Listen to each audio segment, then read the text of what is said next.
चाणक्य कहते हैं, इंसान को इज्जत मांगी नहीं जाती, उसे कमाना पड़ता है। अगर आपकी बातों में दम नहीं, आपके व्यक्तित्व में प्रभाव नहीं, तो दुनिया आपको हल्के में ही लेगी। अगर आप खुद को सम्मान नहीं देते तो लोग भी आपकी कदर नहीं करेंगे। नमस्कार दोस्तों, स्वागत है आपका हमारे YouTube चैनल पर। आज का वीडियो बहुत ही खास और दिलचस्प होने वाला है, इसलिए इसे अंत तक जरूर देखें। अगर आपको यह वीडियो पसंद आए तो इसे पर लाइक करें और अपने दोस्तों के साथ ऑन शेयर करना न भूलें। तो चलिए बिना कोई देरी किए आज के वीडियो की शुरुआत करते हैं। आत्मसम्मान और इज्जत, क्यों है यह इतना महत्वपूर्ण? इज्जत या आत्मसम्मान किसी भी व्यक्ति की पहचान का एक महत्वपूर्ण अंग है। जब हम स्वयं की इज्जत करते हैं तो हम अपने व्यक्तित्व को सुदृढ़ बनाते हैं और अपने आप में आत्मविश्वास पैदा करते हैं। आत्मसम्मान हमें यह समझने में मदद करता है कि हम कौन हैं, हमें क्या करना चाहिए और किस सीमा तक अपनी आवाज उठानी चाहिए। इसके अलावा आत्मसम्मान हमारे सामाजिक और पेशेवर संबंधों में भी संतुलन बनाए रखने में महत्वपूर्ण भूमिका निभाता है। आज मैं आपको उन 5 नीतियों के बारे में विस्तार से बताऊंगा जिन्हें अपनाकर आप अपनी इज्जत कायम रख सकते हैं और अपने रिश्तों को भी सुदृढ़ कर सकते हैं। ये 5 नीतियां हैं। चुप रहना सीखो, उतना ही बोलो जितना आवश्यकता हो। वचन की शक्ति का सही उपयोग करो। समय और स्थिति के अनुसार संवाद स्थापित करो। सीमाओं का निर्धारण और उनका पालन करो। सही मूल्यों और नैतिकता का अनुसरण करो। इन 5 नीतियों के माध्यम से हम समझ सकते हैं कि कैसे हम अपने शब्दों, व्यवहार और संबंधों में संतुलन बनाए रख सकते हैं। आइए अब हम इन 5 नीतियों का विस्तार से विवेचन करें। 1. चुप रहना सीखो, उतना ही बोलो जितना आवश्यकता हो। नीति का सार। सबसे पहली और महत्वपूर्ण नीति है, चुप रहना सीखो। चाणक्य कहते हैं कि वाणी की ताकत शब्दों में निहित होती है। अधिक बोलने से न केवल हमारी विचारशीलता में कमी आती है, बल्कि अनावश्यक शब्दों से हमारे विचारों का महत्व भी घटता है। क्यों है यह नीति महत्वपूर्ण? शब्दों की शक्ति। हमारे शब्दों में ऐसी शक्ति होती है जो हमारे व्यक्तित्व को आकार देती है। जब हम कम बोलते हैं तो हमारे शब्दों की गंभीरता बढ़ जाती है और लोग हमें ध्यान से सुनते हैं। विवेकपूर्ण निर्णय। अनावश्यक बातें करने से अक्सर हम गलत निर्णय ले लेते हैं। चुप रहकर हम स्थिति को समझ सकते हैं और तब सही समय पर अपनी बात रख सकते हैं। अनावश्यक विवाद से बचाव।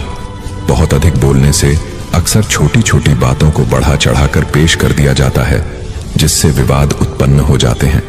चुप रहना हमें विवादों से दूर रखता है। व्यावहारिक उदाहरण। कल्पना कीजिए कि किसी व्यावसायिक मीटिंग में कई लोग अपनी अपनी राय दे रहे हैं। यदि आप अत्यधिक बोलेंगे तो न केवल आपकी बातों का महत्व घट जाएगा, बल्कि अन्य लोग भी आपकी सुनने की क्षमता पर प्रश्न उठाने लगेंगे। वहीं यदि आप अपने विचारों को संक्षेप में और संयमित ढंग से प्रस्तुत करते हैं तो आपके विचारों की गंभीरता बढ़ जाएगी और सहकर्मी आपके प्रति अधिक सम्मान बनाएंगे। कैसे अपनाएं? ध्यान से सुनें। पहले दूसरों की बातें ध्यान से सुनें, फिर सोचे समझे उत्तर दें। सोच समझकर बोलें, बिना सोचे समझे कुछ भी कहने से बचें। मौन का अभ्यास। कभी कभी मौन भी बहुत कुछ कह देता है। मौन के माध्यम से भी आप अपनी मानसिक स्थिति और आत्मसम्मान को व्यक्त कर सकते हैं। दूसरे वचन की शक्ति का सही उपयोग करो। नीति का सार। हमारे शब्दों में अत्यंत शक्ति होती है।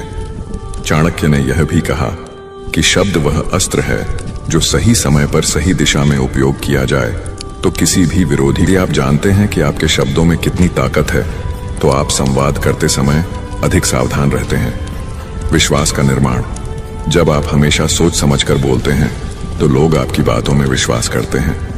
गलत फहमी से बचाव। अक्सर अधिक बोलने से या असावधानी से बोले गए शब्दों से गलत फहमियां पैदा हो जाती हैं जो रिश्तों में दरार डाल सकती हैं। व्यावहारिक उदाहरण। सोचिए कि किसी विवाद की स्थिति में आप तुरंत प्रतिक्रिया दे देते हैं, बिना स्थिति की गहराई में जाए। आपके शब्द बिना सोचे समझे निकले तो न केवल आपकी स्थिति बिगड़ सकती है, बल्कि सामने वाले व्यक्ति का मन भी आहत हो सकता है। वहीं यदि आप पहले स्थिति का आकलन कर फिर सही शब्दों का चयन करते हैं तो न केवल आप विवाद को टाल सकते हैं, बल्कि अपने आत्मसम्मान और रिश्तों को भी संरक्षित कर सकते हैं। शब्दों का महत्व समझें। हर शब्द जो आप कहते हैं उसका एक वजन होता है। पूर्व निर्धारित विचार। किसी भी महत्वपूर्ण बातचीत से पहले अपने विचारों को संक्षेप में तैयार रखें। नियमित आत्मविश्लेषण। अपने शब्दों के प्रभाव का नियमित मूल्यांकन करें और सुधार की दिशा में कदम बढ़ाएं। 3. समय और स्थिति के अनुसार संवाद स्थापित करो। नीति का सार। समय और स्थिति का सही चयन भी संवाद की एक महत्वपूर्ण कुंजी है। चाणक्य के समय में भी इस बात का विशेष ध्यान रखा जाता था कि किस समय पर कौन सी बात कही जाए। सही समय पर बोले गए शब्दों का प्रभाव अत्यंत सशक्त होता है। क्यों है यह नीति महत्वपूर्ण? सही समय पर सही निर्णय। यदि आप जानते हैं कि कब बोलना है और कब चुप रहना है तो आप बेहतर निर्णय ले सकते हैं। संकट के समय में सहारा। कठिन परिस्थितियों में शांत और संयमित प्रतिक्रिया देने से समस्या का समाधान अधिक सहजता से हो जाता है। संतुलित रिश्ते। जब आप समय के अनुसार संवाद स्थापित करते हैं तो यह आपके रिश्तों में संतुलन और समझ पैदा करता है। व्यावहारिक उदाहरण। मान लीजिए कि आप अपने कार्यस्थल पर किसी संवेदनशील मुद्दे पर चर्चा करना चाहते हैं। यदि आप उस समय अपनी भावनाओं को नियंत्रित नहीं कर पाएंगे तो आपके शब्द आपको नुकसान पहुंचा सकते हैं। वहीं यदि आप सही समय चुनकर अपनी बात रखेंगे तो आपके सहकर्मी और वरिष्ठ आपकी समझदारी और निर्णय क्षमता की सराहना करेंगे। कैसे अपनाएं? स्थिति का आकलन करें। किसी भी बातचीत में प्रवेश करने से पहले उस समय की स्थिति और माहौल का आकलन करें। समय का सही चुनाव। जब भी कोई संवेदनशील विषय हो तो पहले सोचें कि कौन सा समय सबसे उपयुक्त होगा। आत्मसंयम। अपनी भावनाओं पर नियंत्रण रखें और जरूरत पड़ने पर कुछ समय के लिए शांत बैठ जाएं। 4. सीमाओं का निर्धारण और उनका पालन करो। नीति का सार। अपने आत्मसम्मान की रक्षा के लिए यह आवश्यक है कि हम अपने व्यक्तिगत और पेशेवर जीवन में स्पष्ट सीमाएं निर्धारित करें।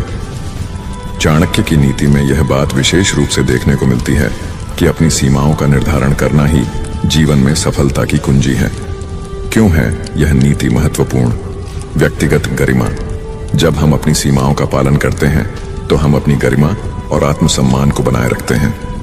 स्पष्टता और अनुशासन। सीमाओं का निर्धारण करने से हमारे जीवन में स्पष्टता और अनुशासन आता है, जिससे निर्णय लेने में आसानी होती है। रिश्तों में संतुलन। स्पष्ट सीमाएं हमें यह समझने में मदद करती हैं कि कब और किस प्रकार की बातचीत करना है, जिससे हमारे रिश्ते स्वस्थ बने रहते हैं। कैसे अपनाएं? अपनी सीमाओं को पहचानें। सबसे पहले अपने व्यक्तिगत, सामाजिक और पेशेवर सीमाओं की पहचान करें। स्पष्ट संवाद। जब भी आपकी सीमाओं का उल्लंघन हो तो स्पष्ट रूप से और शालीनता से अपनी बात रखें। अनुशासन। अपने निर्धारित नियमों का पालन करें और दूसरों से भी यही अपेक्षा रखें। 5. सही मूल्यों और नैतिकता का अनुसरण करो। चाणक्य की नीतियां केवल रणनीतिक और राजनीतिक दृष्टिकोण से ही नहीं बल्कि नैतिकता और जीवन मूल्यों से भी परिपूर्ण थीं। सही मूल्यों और नैतिकता का पालन करना किसी भी व्यक्ति के आत्मसम्मान का आधार होता है।